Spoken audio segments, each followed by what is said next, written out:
Hello gentlemen, and welcome to the first of a series of videos where I'll talk about the helmets of World War One.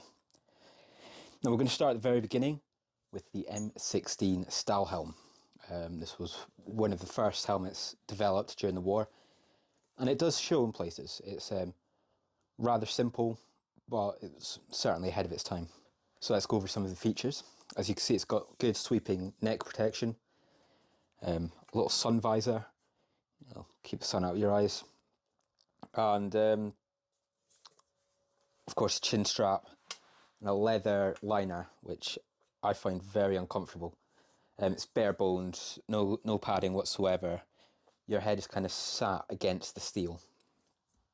The chin strap itself comes from the Pickelhaubes, so it's got the same sort of attachment systems on the inside, if you're able to see. It is detachable. There's no point in detaching, which is why they would ditch it in later designs. But all in all, it is a good start. So let's try it on and we'll see how it maybe encumbers you, how easy it is to see out of, just how good it is as a warfighting helmet. Alright, so I'm out here with my Type 38 because I don't have an appropriate German rifle. But we're going to go over the standing, the kneeling and the prone position to see how the helmet affects you in those positions.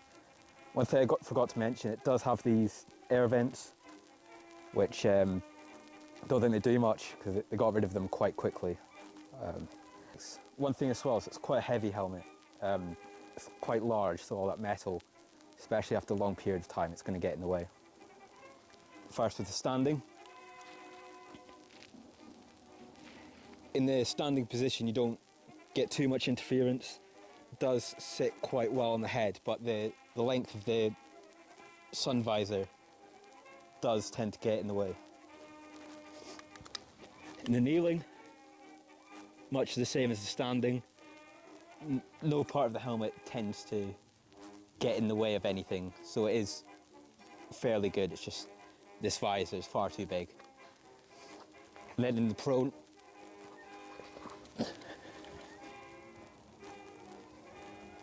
again, it's not too bad, even in a lower prone position.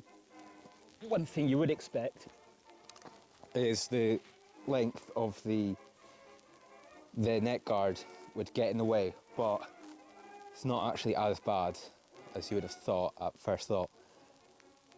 So all in all, it's surprisingly not shit.